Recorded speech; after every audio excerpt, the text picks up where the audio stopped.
the next session, Namita Jain, Practice Lead Digital Transformation at NASSCOM, will talk about how SMEs can leverage, how digital capabilities can help SME IT services companies to achieve their growth and remain competitive in fast-paced technology industry. Over to you, Namita.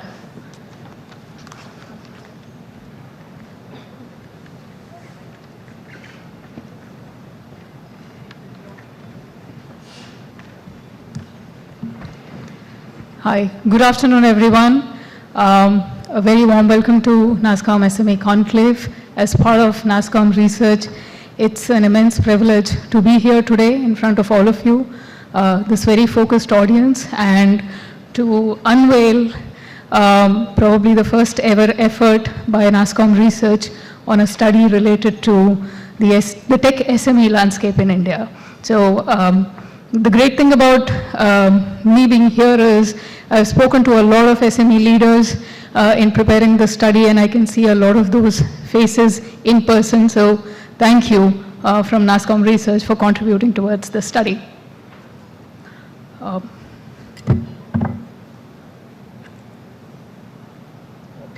So let me tell you a little bit about the study. It will finally unveil on the 28th next week, along with the SME Aspire Awards. We've gone ahead and tried to model and landscape about 10,000 tech SMEs, within the 250 crore range, who are offering tech services, solutions, products to clients in India and outside. And in the process, we've spoken to about 130 odd companies through surveys, through one-to-one interviews. The study combines a little bit of landscaping to give a sense of what this universe looks like in terms of revenue, in terms of global reach, in terms of the clients, the kind of services both on the traditional and the digital side, as well as a lot of in-depth case studies, particularly showcasing the good innovative digital work that's coming out of our tech SMEs. So just a quick landscape snapshot. I think FY19, we saw about 4 to 6% of tech industry revenue contribution. In this year, this particular segment we think will be 7 to 9%, and that's almost 1.5, 1.7x growth in the last 3 years, and that too in the midst of pandemic. Just a little bit of landscaping, about 60 to 70% cater to the BPO segment, another 20 to 25% on the IT services side. The big, the faster growing software products and SaaS, still a small portion, about 50 plus revenues coming from North America. The interesting distinction is about 60 to 63% of the overall, and particularly a larger amount for the larger peers, comes from North America. So a more diversified clientele in terms of global reach. 80% more on the traditional side. What we are calling traditional, and because the study is about digital capabilities, what we are calling traditional is the standard application development, systems integration, infrastructure management work. And we are trying to make a distinction with digital, which is more moving towards cloud, big data platforms, AI, IoT, etc., and also modular SaaS and software products. About 75 to 80% of the clients for our tech SMEs are either the mid-sized SMBs, which are the non-tech guys in the same revenue range, or the tech SMEs from outside India. So more in the B2B mid-size space and a little bit on the B2B enterprise space in this distribution. Can we go to the next? All right. I think an interesting finding, because the study is about digital, is you can see how in the last 3 years, the number of SMEs who were offering digital or digital first has almost grown 4x. Now, that might not exactly be in terms of revenue, but it's definitely a very encouraging sign. In terms of revenue, I think it's about 15 to 20% of the overall SME revenues, but growing at a faster rate in terms of both margin growth as well as revenue growth, about 1.5x of the traditional side of tech SMEs.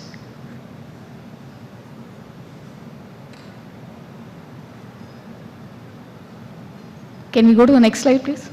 Right.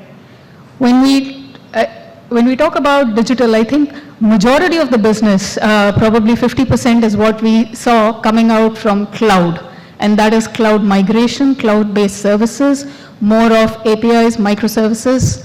Another about 20-25% coming from analytics platforms, AI, ML, digital product engineering, and the remaining coming from SaaS solutions.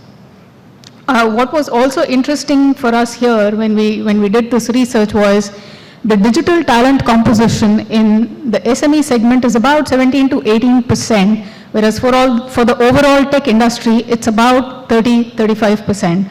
So probably some scope for the tech SMEs to catch up when it comes to digital hiring. Next slide, please. In fact, most of the conversations that we had, and this is something that we've covered in detail in the study as well, is what are some of the most imminent challenges when we look at scaling up rather fast. And the concern here was because this mix is about 80% traditional, 20% digital, what happens if there is more stress, global demand stress, to the traditional side. Some of the challenges were interesting. One, probably a heavy reliance on the SMB client group. More formal budgets, or rather no formal budgets for marketing sales.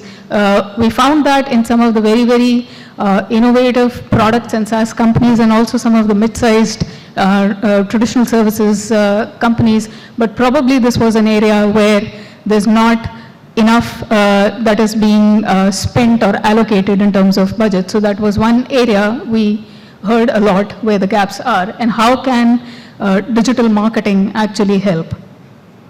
And obviously the balancing act between a high volume, low margin, and a low volume, high margin, and that was very interesting because some of the digital first SMEs took on traditional work, and they seem to have grown faster there versus the digital side of work that the traditional services SMEs were doing. So that was an interesting skew that we found.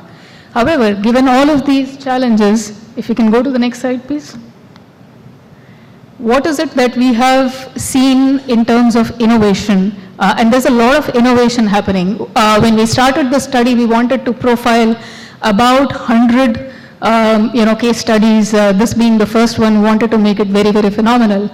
We've been able to do about 2021, but I really hope that by next year, the same conclave, we'll have a good, strong 100 case study compendium, because there's a lot that we as the research team, as an organization, have learned about the space in the tenure of doing this study.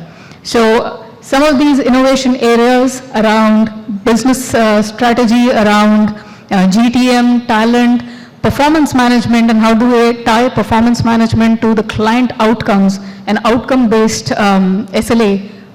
So all of these innovation areas are what we try to attempt and cover through the case studies. And it's interesting that more innovative companies are not doing one or the other, they are probably doing all of them in a very fine balance.